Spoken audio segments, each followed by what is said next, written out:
Olá, bem-vindos ao Pod 18, podcast da Associação dos Dirigentes Cristãos de Empresas Núcleo Sorocaba. Este podcast irá abordar o tema alterações das leis trabalhistas, para orientar todas as empresas e você que está nos assistindo sobre esse importante tema atual. Tudo bem, doutora Kátia? Hoje, Kátia Aline Lopes Silva, nossa convidada especial, especialista no assunto, advogada, é, como diz a sua vida de trabalho profissional, especialista em direito do trabalho, pós-graduada em direito, processo de trabalho, pela Escola Superior de Advocacia da OAB São Paulo, você que foi presidente da Comissão da Advocacia Trabalhista da OAB, secção de Votorantim, e outras atividades aí que nós temos que lhe capacita, né? Nesse assunto que é, de certa forma, até polêmico, mas é um assunto de grande interesse nacional para todas as pessoas, como a própria ADCE, né? É uma associação de dirigentes cristãos de empresas. Então, com certeza, esse podcast terá assim, uma relevância muito grande para todas as pessoas que estão nos assistindo neste dia 18 de maio de 2025, marcando assim essa nova lei trabalhista que começa a vigorar agora no mês de julho, né? É, Gostaria da sua saudação inicial. Olá, estou muito feliz pelo convite, né, de fazer parte desse podcast, sendo minha primeira vez. Estou me sentindo honrada e agradeço, nós podemos, de uma certa forma, ajudar, instruir e orientar os empresários da região. Obrigado. É, Queremos aí agradecendo então você que está nos acompanhando e pedindo para que vocês compartilhem. Se estão assistindo, compartilhe esse podcast com os seus amigos, dá lá o seu like, né? Quanto mais pessoas participarem, é melhor, porque esse tema acaba chegando a mais casas, tá ok? E queremos então começar esse podcast, é, é, Kátia, é, com os cumprimentos, né, que o recém-eleito Papa Leão XIV fez, né? Que a paz esteja com todos. Então, que seja assim um podcast que também a gente leve paz também no coração de todas as pessoas. Eu gostaria de começar algumas perguntas importantes para as pessoas irem entendendo esse processo das mudanças, né? O que muda na prática com relação ao trabalho em domingos e feriados? Nós temos uma portaria 3665 de 2023, a qual ela veio trazer algumas alterações, as quais na prática do trabalho não tem maiores mudanças. As mudanças hoje é referente aos feriados, né, trabalhados, e a questão do trabalho aos domingos. Mesmo porque aos domingos já existe uma lei que determina a permissão do trabalho aos domingos, os quais têm que ter, chama-se, descanso semanal remunerado, onde o empregado tem direito a um descanso durante a semana para compensar o trabalho não realizado ao domingo. E também existe o pagamento deste dia não trabalhado. É, eu vou dar um exemplo. É, Eu ando aqui no centro de Sorocaba, ou no shopping aos domingos, né? E há várias lojas que são abertas e eles procuram, quando a loja é mais familiar, procuram colocar família trabalhando para não colocar empregado. Existe alguma coisa adicional que quando você coloca o empregado, seja no shopping ou na loja de rua, que agrega valor ao salário do empregado por trabalhar em domingo? É assim, são duas situações. A portaria, ela veio regulamentar o trabalho, o do empregado, né? O trabalho do empregado, o qual existem direitos, os quais são inerentes porque ele é empregado da empresa. O proprietário da empresa, ele não é empregado, ele é o proprietário. Então, ele tem liberalidade de trabalhar no seu comércio sem qualquer alteração, tá? Então, se for trabalhar no domingo ou no feriado, ele pode trabalhar. Não tem nenhum ônus a ele, perante a portaria, a legislação. Agora, se há o empregado trabalhando nesses dias de feriado ou de domingo, existe a questão do pagamento ou a compensação desses dias trabalhados. E isso,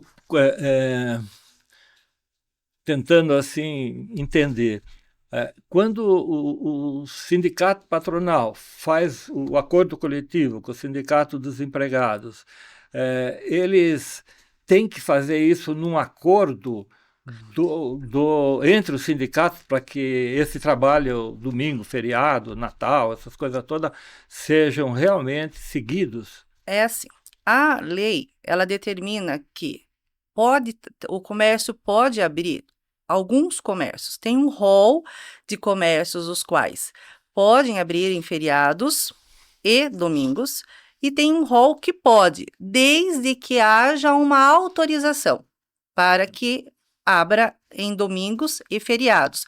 Abra no sentido dos trabalhadores exercerem as suas funções dentro do comércio, tá?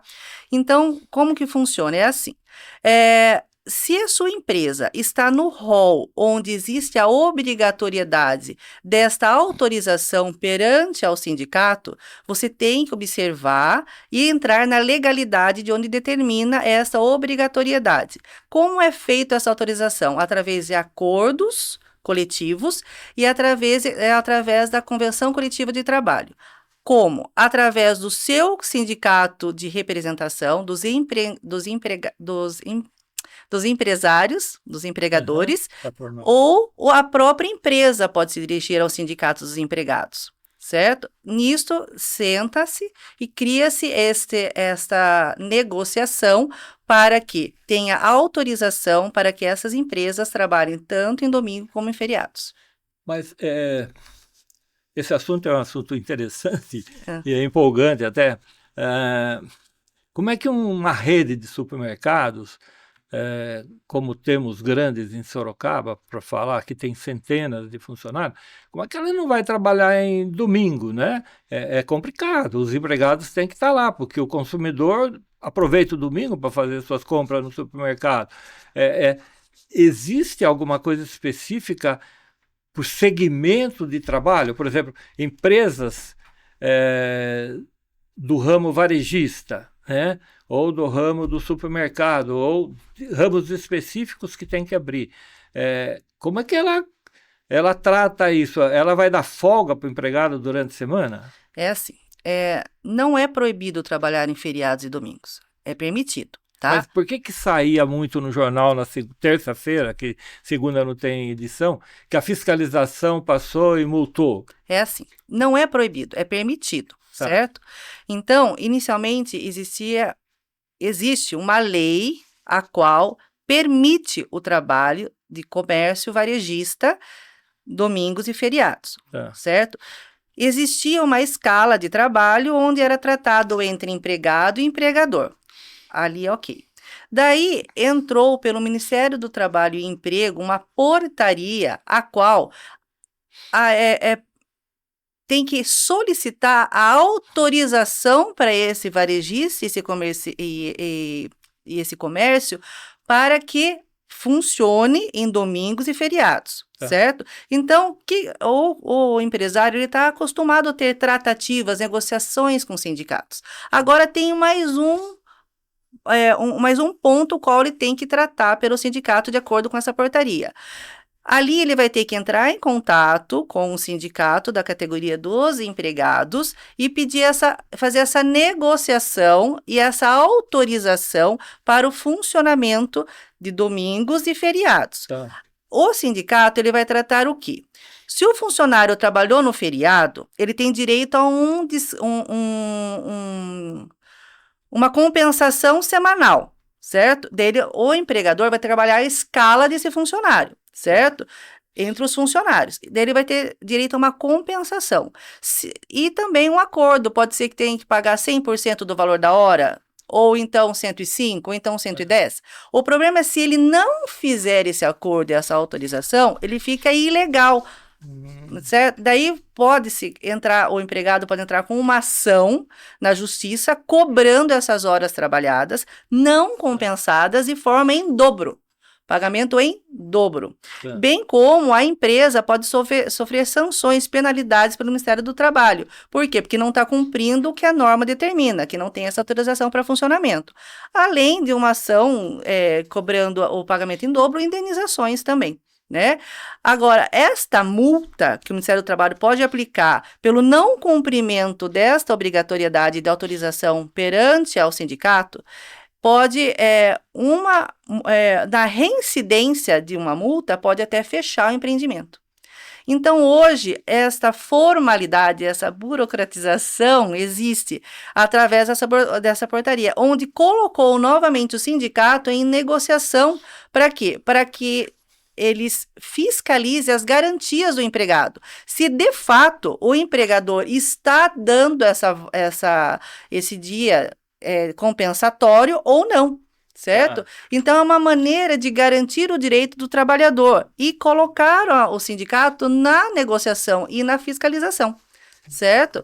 Assim, a empresa ela pode abrir, é totalmente permitido, desde que cumpra essa obrigatoriedade dessa autorização perante o sindicato. Tá, entendi. E no caso de férias, houve assim alguma mudança no que diz respeito à conversão em dinheiro? O que acontece é assim, hoje não precisa da faculdade do empregado. O empregado tem que querer vender as suas férias, tá? Pode-se dividir as férias em 3, né? 3 de 10 dias? Ou não. A férias é 30 dias? Um terço tem que ser no mínimo de 14 dias de descanso, tá? Por o empregado... um terço, 14 dias, não é 30 dias Ele de pode férias? dividir em 3. Um terço de 14 dias e 2 de 5. Ah, tá. Certo? Ou mais, né? Tá. Ou, na verdade, é assim. Dentro dessa divisão em 3 vezes as férias, ele pode vender as férias 5 dias, 5 dias, e dividir outro período de 5 dias. Mas ele tem obrigatoriamente ter um descanso de 14 dias. Tá? Queira ou não queira, ele tem que ficar em Na casa. verdade, ele que tem esse livre-arbítrio de querer vender as férias. Antigamente, a empresa pedia essa venda de férias, né? Uhum. Agora, não. Agora, o empregado ele tem a faculdade de querer vender ou não as férias. Tá? Mas a obrigatoriedade de pelo menos 15 dias de descanso tem que haver. Tá. E é importante, pela tua experiência profissional, é importante que o empregado descanse 15 dias em casa? Para todo mundo é importante o descanso, né? Porque nada mais é do que o empregado, teoricamente, ele tem que se desligar, repor as energias para voltar efetivamente ao seu trabalho com uma energia diferente e proativa perante a empresa, né? E se tiver na rotina do trabalho consecutivo, pode acarretar doenças, né? E pode prejudicar até mesmo o empregador, no sentido de ter um funcionário não apto para o trabalho. Como é que funciona? A pessoa é trabalhadora, ela trabalha 1 ano e venceu o período para ela ter uma férias. E ela está numa atividade lá que não dá para parar. E a empresa chega para ele e fala, você vai ter que continuar mais 6 meses, depois eu te dou férias. Isso é legal ou a pessoa tem que sair de férias depois de 1 ano? Existe o período aquisitivo e o período de concessão de férias. O funcionário ele trabalha 12 meses e tem 12 meses para tirar férias, né?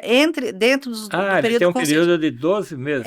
Ele tem, para ter a concessão de férias, ele tem que trabalhar 11 meses, daí a partir dos 12 meses, daí ele vai ter um período de concessão de férias. Dentro desse período dos outros 12 meses, ele tem que tirar férias.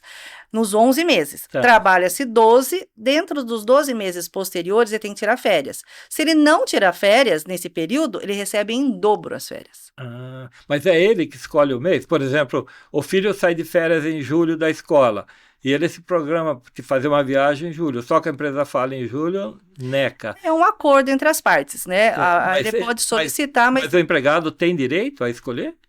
geralmente é um acordo entre as partes, mas é um poder diretivo da empresa. Da empresa. É. Tá. Você não vai sair em julho, vai sair em agosto. Vai Pode ser. um acordo, né? Geralmente você sempre se coloca nessa situação até de divisão das férias, precisa tirar os 30 dias, pode trabalhar sobre isso também para criar um ambiente mais agradável no trabalho. Advogado tira férias? Não, só quando tem o recesso forense, né, no final do ano, onde o fórum ele para os trabalhos e para os prazos, né, que são a questão mais do nosso trabalho, e daí a gente consegue dar um descanso, sim, que é a partir de 20 de dezembro e até o final de janeiro. Então dá um tempinho aí para dar uma revigorada.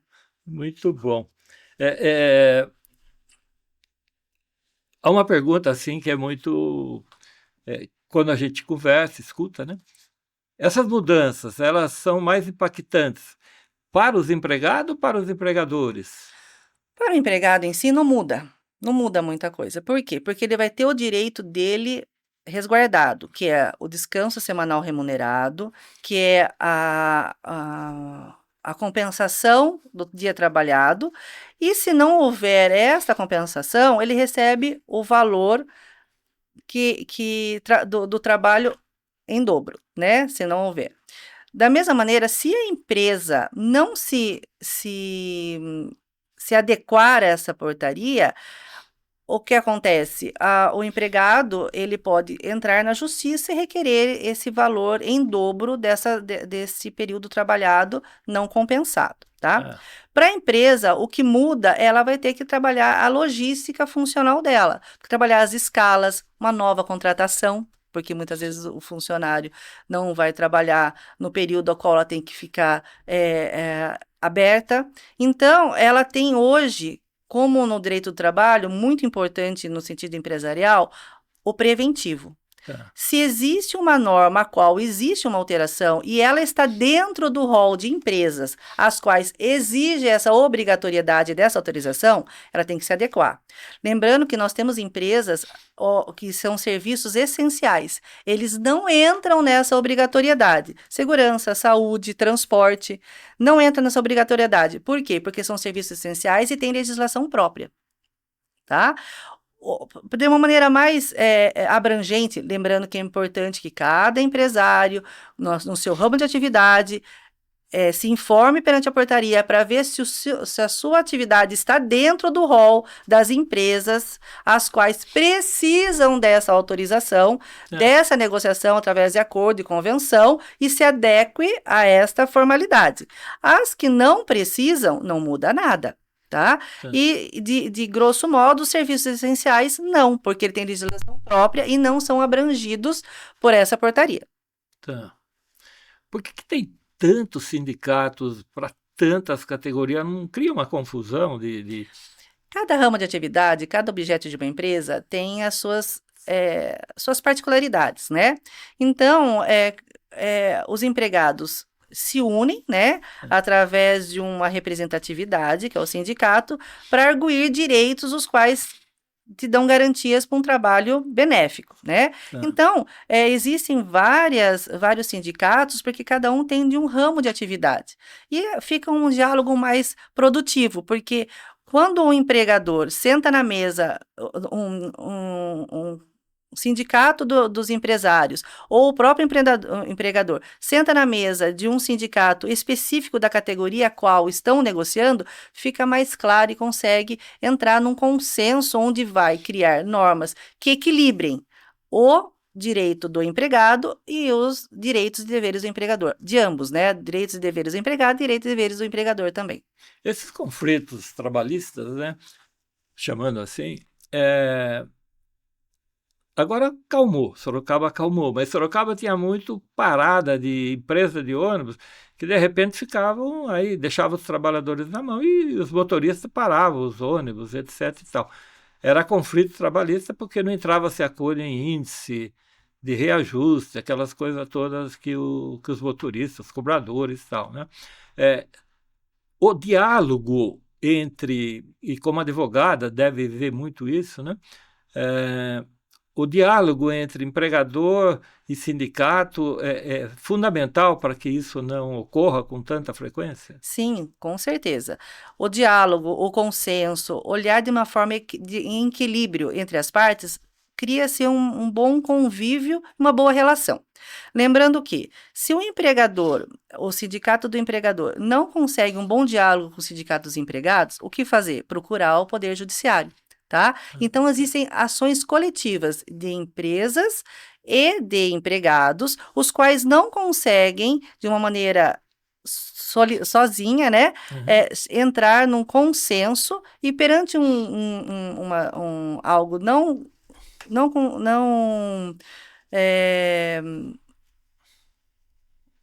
convergirem, daí vai até o Poder Judiciário, o qual, perante o tribunal, vai trazer a ordem, né? Vai estabelecer as regras as quais ambos vão ter que cumprir.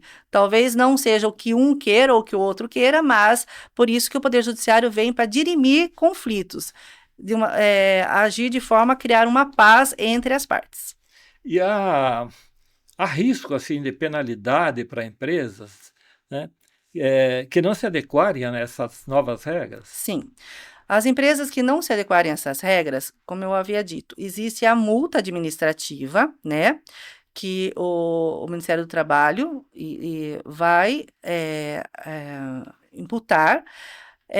Essas multas, sendo que a reincidência pode acarretar no fechamento do empreendimento, bem como ações trabalhistas, que pode surgir várias, onde os empregados, o empregado que trabalha em um setor, se ele está em dúvida se a empresa a qual ele presta serviço tem que se adequar à norma ou não, ele pode procurar seu sindicato ou um advogado. Da mesma maneira, a empresa tem que procurar um advogado para orientá-lo como agir numa situação como essa. Daí, se a empresa a qual ele trabalha não se adequou às normas da portaria, ele pode entrar com uma ação trabalhista e cobrar essas horas trabalhadas em dobro, certo? E também pedir indenizações, né? As indenizações também acarreta atinge muito a empresa no questão pecuniária. Isso é uma proteção jurídica ou não? Ou é outra coisa? Toda essa norma, ela tem embasamento à legislação, certo? As garantias do trabalhador, a garantia do trabalho seja feito de forma adequada. Então, esta autorização nada mais é do que uma forma que o sindicato tem de averiguar se a empresa está dando, durante o feriado, ou a compensação dessas horas ou pagando por elas. Tá? Lembrando que esta norma também tem que se atentar à legislação municipal, pois se no município existe uma lei onde ele determina que nesse feriado nenhuma empresa pode abrir, certo? Porque a lei municipal tem força para fechar ou abrir um empreendimento. Tá.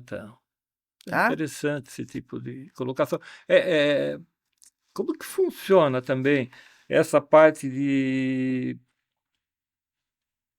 relação ao trabalho terceirizado, né? Há muitas empresas que prestam serviços terceirizados. As empresas que prestam serviços terceirizados, e há dezenas aí por Sorocaba, né? Limpeza de ruas, essas coisas todas, as regras são as mesmas para a empresa terceirizada e para a empresa estabilizada ali. Né? Como a relação terceirizada? A empresa contrata uma empresa terceirizada, uma empresa que é a tomadora do serviço e a empresa que presta o serviço. O empregado ele é registrado na empresa que presta o serviço, tá? É a terceirizada. Então, a terceirizada tem que se adequar, tá? A essas normas. Bem como a empresa a qual é a tomadora também tem. Mas a empresa tomadora também tem o poder de fiscalizar o cumprimento das normas da terceirizada, né? Que é o quê? O poder de fiscalizar as obrigações se estão sendo cumpridas e os empregados estão tendo todos os direitos ali. A empresa que é a tomadora e tem que estar com a empresa aberta, tá? Então, para ter essa autorização de estar aberta, ela irá entrar ver junto ao sindicato se existe essa obrigatoriedade de ter essa autorização. A empresa terceirizada também tem que ver perante o sindicato dos terceirizados se tem que cumprir também, dependendo do ramo de atividade, se tem que cumprir a obrigatoriedade dessa autorização, desse acordo coletivo, dessa convenção. Daí, e se adequar, sendo que se ambas não fizerem a penalização, ou se uma não fizer e outra fizer, também há a penalização, porque uma é responsável subsidiária à outra. A empresa tomadora, ela contrata um serviço e o poder dela é de fiscalizar. Se ela não fiscalizar e a empresa a qual ela contrata não está de acordo, em cumprimento com a norma, ela responde também subsidiariamente. Como que é subsidiariamente ou solidariamente? É assim, se a empresa não pagar, a empresa tomadora tem que pagar no lugar dela e o contrato civil entre as partes, ela pode receber depois esse valor de maneira reparadora, né, retroativa desse valor. Agora, se a empresa não cumprir com a obrigação e elas têm uma responsabilidade solidária, a penalização vai para ambas. Tá. É o caso, um caso bem recente, Sorocaba, uma construtora, ela trouxe do Nordeste muitos empregados para a obra civil, trabalhadores braçais, e de repente arrumou lá um alojamento de categoria bastante inferior e começou a não pagar o salário desses empregados. E aí eles foram denunciar o Ministério do Trabalho e fez todo um barulho, saiu na imprensa aí bastante foto. A construtora que contratou esse empreiteiro lá, ela é também responsável, então, por essa terceirizada que trouxe, ela tem que pagar todas as despesas desses funcionários? É assim, quando você contrata uma empresa, você tem que observar se ela está legalizada, se ela cumpre todas as normas, se ela age de forma correta perante a sociedade, perante as leis e perante aos funcionários, tá? Então, se a empresa a qual você contratou, que supostamente estava cumprindo todas as normas, não cumprir, a empresa tomadora se responsabiliza também, ou de forma subsidiária, que é o padrão, agora, dependendo de alguns casos, até de forma solidária, tá? Mas o empregado tem que receber, Mas certo? mesmo que ele, né, como já houve casos, ele foi trabalhar e a empresa não deu para ele um EPI, lá, equipamento de proteção individual, e de repente ele cai e morre. Quem é a responsável? É a empresa que contratou ou a empresa que estava pagando, que, Vai- que, que era a gestora do serviço? Então, as empresas têm as suas obrigações inerentes de cada contratação, certo? No caso, se a obrigação de fornecimento de IPI era da empresa tomadora, ela responde pela o fato ocorrido, pela Tá. fatalidade, certo? Agora, se ela não era ela que teria a obrigação do fornecimento, inicialmente responde a contratante, a contratada, perdão, que é a empresa terceirizada, e se essa não honrar, a empresa tomadora responde. Mas sempre ambas respondem, tá? Quando o funcionário entra com um processo judicial para requerer, quando está num trabalho terceirizado, ele entra contra a empresa terceirizada, a qual ele tem um contrato na CLT, que é a prestadora que é a contratante dele, e também contra a tomadora, que é aquele que ela prestou o serviço também. Então, por que ele entra contra as duas? Por quê? Porque se a empresa principal não pagar, a empresa que é a tomadora do serviço, que usufruiu do serviço dele, é obrigada a pagar também. Entendi. É interessante, parece simples, né? A gente olhando de fora, né? É, dando uma quebradinha nas nossas perguntas, Ah. Quem que é a doutora Cátia Aline Lopes Silva? Como é que nasceu essa vocação para ser advogada? Então, né? Eu sou filha de comerciante, meu pai tem autoescola há mais de 40 anos, né? Ele é a Autoescola São Cristóvão. Meu pai é diácono da Igreja Católica de Votorantim, é São João Batista. Como é o nome dele? Wilson Lopes. Wilson Lopes. Ele é diácono há mais de 30 anos na igreja. Ele Tá. se tornou diácono com o padre Paulo Gonzales, né? Aham. E hoje quem está o pároco da igreja é o padre Marcos.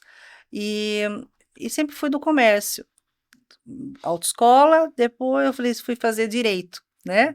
E me apaixonei pela área de atuação, né? De advogar, e advoga há mais de 22 anos. Vai falar que não parece, mas parece, já faz um bom tempinho já. E depois, quando eu me tornei mãe, eu senti a necessidade de exercer a minha maternidade e também me especializar numa área, porque Tá. direito é um leque, né, Aham. de, de opções, né, de áreas para trabalhar. Eu fiz a pós em Direito do Trabalho, me apaixonei pelo Direito do Trabalho e estou exercendo exclusivamente no Direito do Trabalho. Então, hoje eu sou advogada trabalhista, Tá. exerço atividade tanto empregado como empregador. Por que eu exerço ambos os polos? Porque eu acho importante no meu profissional ter uma visão ampla, né? Uma visão do empregado e uma visão do empregador. Onde se eu fico só na minha visão, Kátia, na visão só do empregado, muitas vezes eu não consigo ver também a questão do empregador e Ah, vice-versa. Então, eu trabalhando para ambas as partes, quando eu vou redigir uma peça, quando eu vou fazer uma defesa, eu tenho uma visão um pouquinho mais ampla para poder dar uma melhor prestação de serviço. interessante. Você tem escritório? Tem. Advocacia? Tem escritório de advocacia, fica em Votorantim, fica na Avenida Mateus Conejeiro, a extensão da Avenida São João, fica próximo ao Shopping Guatemi, próximo ao Taust ali, Mateus Conejeiro 507. Eu trabalho eu e meu esposo também é advogado, Advogado. Qual o nome é dele? Anderson Rodrigues Silva, e ele está na área civil, né? É. Ele faz família e civil, então cada um na sua Nossa, vertente aí para é. prestar um serviço. Não pode ter briga de trabalho Já lá, senão. pensou? O divórcio já é difícil. Imagine dois Dois advogados, né? Vai ficar um advogados, pouquinho né? mais complicado. Que bom. Então, a gente vai conhecendo um pouquinho também os nossos entrevistados, né? Contando um pouco da sua história. É, muito bom. Voltando um pouquinho, uma das perguntas, né, que também se coloca muito é como é que as empresas devem se preparar para o início da portaria, né, que começa em julho de 2025, né? Olha, nós já estamos no dia 18 de maio. Então, nós temos um mês e pouquinho para iniciar a obrigatoriedade do cumprimento dessa norma. Então, eu entendo que as empresas têm que começar a iniciar um diálogo com o sindicato, né? O RH procurar se informar se a empresa a qual presta serviço está dentro do rol, o qual existe essa obrigatoriedade do cumprimento dessa norma, começar um diálogo com o sindicato e documentar. Eu acho muito importante documentar. Documentar todas as ações a serem tomadas, que por alguma situação não há tempo hábil para finalizar uma negociação até o início da norma, ela tem todo documentado o início de uma tratativa, que vai um argumento para não finalização em tempo hábil. Mas o importante é o quê? Nós temos um mês e pouquinho para o início da vigência da norma, então não pode deixar de lado esta situação. Por quê? Porque pode afetar diretamente o serviço qual é prestado à empresa. Tá. Ligado a isso, há uma questão também que se fala quanto a pedido de abono pecuniário. O que que é pedido de abono pecuniário? É, Sem comprometer a gestão do pessoal. o que acontece? Isso está mais ligado a férias? O abono pecuniário seria na questão dos valores a serem pagos. Por exemplo, se eu vou compensar esse dia trabalhado pagando 100% do valor da hora, 110%, 105%. Isso está dentro das tratativas que a empresa vai ter perante o sindicato. Se não houver essa tratativa, obrigatoriamente ela vai ter que pagar em dobro, se ela não Tá, conceder as horas as quais deverão ser compensadas. tá. E como advogada, né, independente, tem o seu escritório, mas existem empresas que têm departamento jurídico dentro da empresa, né? Qual que é essa relação do setor de RH, de recursos humanos, em relação a essas adaptações às novas leis trabalhistas? Tem que ser em parceria com o jurídico? Sim, sim. A empresa tem que procurar se orientar juridicamente, sempre, né? O RH e o jurídico têm que agir em consenso, na verdade, é uma parceria ali, né, de trabalho, onde, em conjunto, entrarão em contato com o sindicato para entrar nesse consenso para se adequar à norma, né?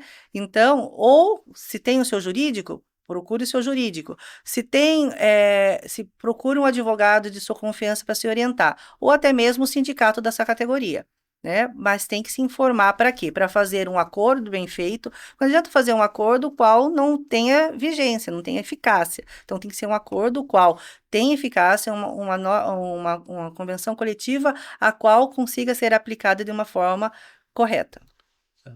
É, é, fala-se muito aí em julho da alteração, da mudança. Como no Brasil muitas coisas mudam de repente, existe possibilidade de que não que seja prorrogado esse prazo de julho para não sei quando? Ó, nós estamos no Brasil, né? É, Hoje em dia tá bem complicada a segurança jurídica que nós temos, mas até a segunda ordem não tem nada que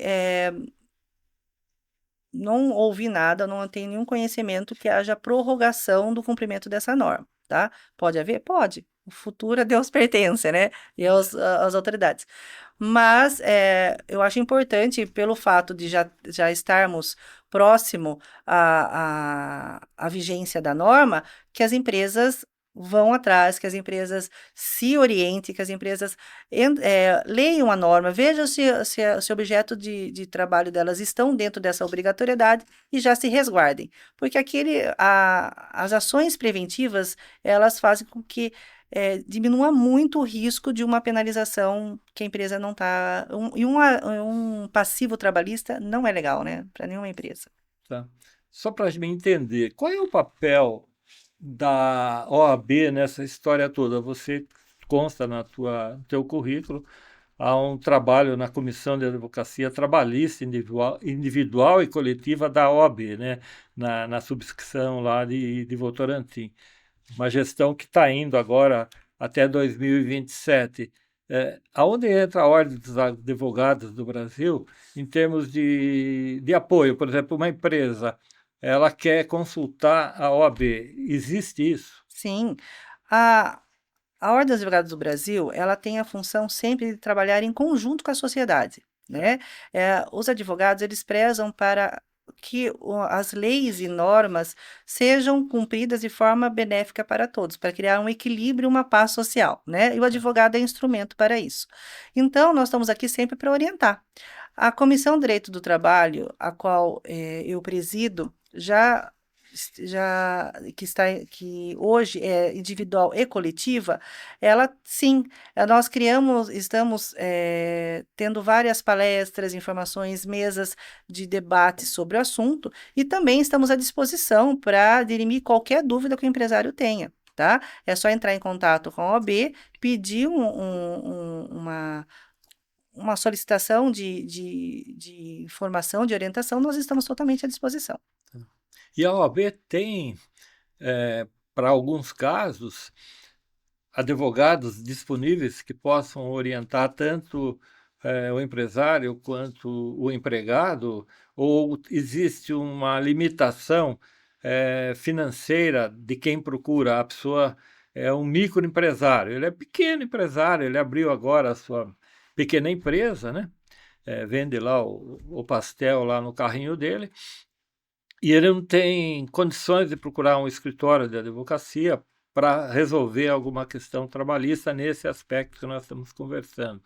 Se ele for até a OAB tem um serviço de prestação de serviço do corpo jurídico que possa prestar uma consulta, uma orientação. Então, infelizmente, atuar para representar o pequeno empreendedor, nós não temos, tá?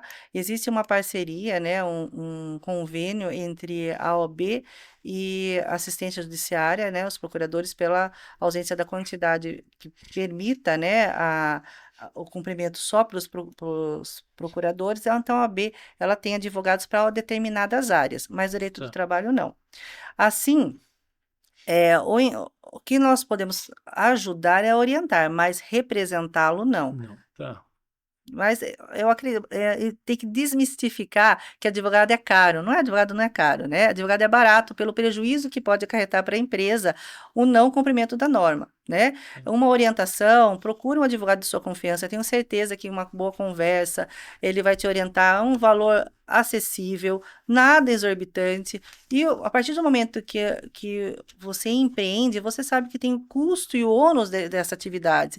E o advogado é o menor ônus e custo que você vai ter. Muito pelo contrário, ele vai te ajudar, ele é um parceiro para te ajudar a crescer e não ter passivos, né? O que o empresário não quer, é um passivo. Mas procure o seu advogado de confiança, tenho certeza que ele vai te ajudar. E também, se você não tem condições de forma alguma, procure o sindicato da sua classe, né? O sindicato dos empresários, né? Ou as associações, né, de empresários, os quais tenho certeza que vão orientá-lo da melhor forma.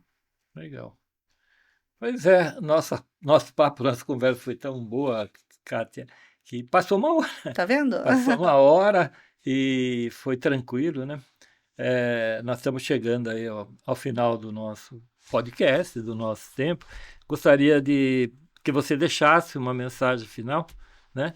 Para quem está lá assistiu você.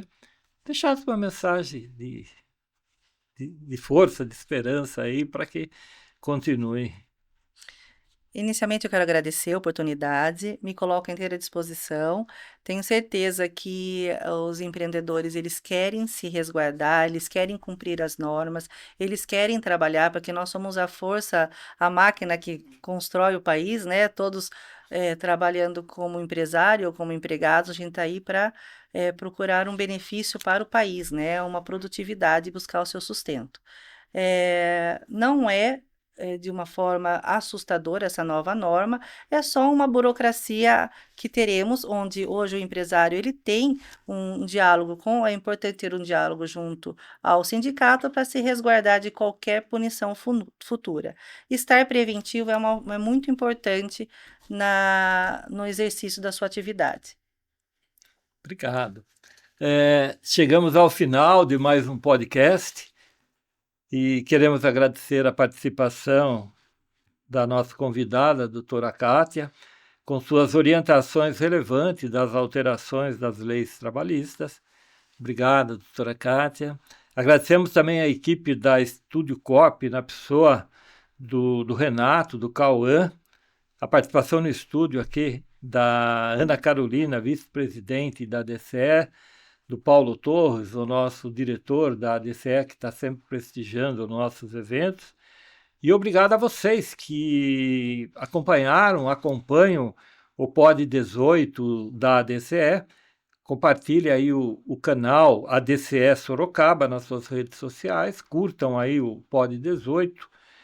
Já são 20 meses seguidos, né, de entrevistas e milhares de compartilhamentos no YouTube que nós temos até agora. Então, graças a você.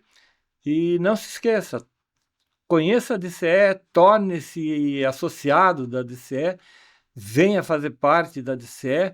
Nós tivemos um evento agora sobre inteligência artificial que foi um sucesso lá no auditório do SESC, e a DCE já programou para o dia 27 de agosto um fórum sobre empreendedorismo social, onde nós vamos ter a participação do SEBRAE, do SESC, da DCE, do Sindicato do Comércio Varejista de Sorocaba e da Secretaria Municipal de Empreendedorismo, que cuida da pequena, média e pequena empresa, microempresa. Então, você já está convidado a participar conosco desse evento, que será, mais uma vez, um sucesso para que você possa ter mais informações sobre o seu negócio.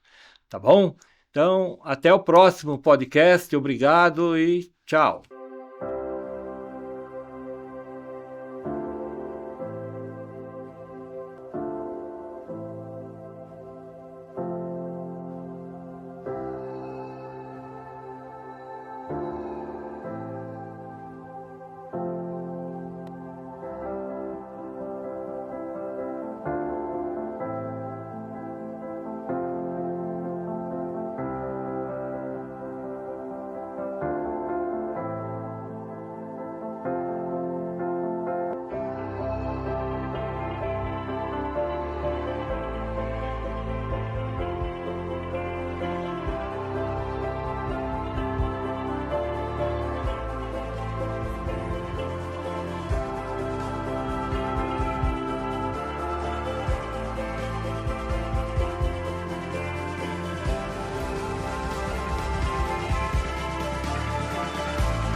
Nosso tempo exige uma postura mais humana. Evoluímos, mas há muito o que fazer. 130 anos atrás, a escravidão era legal no Brasil.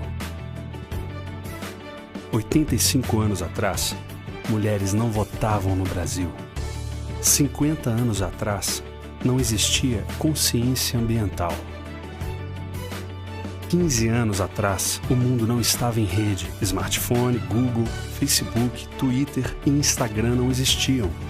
Entramos em uma nova época e muitos não perceberam.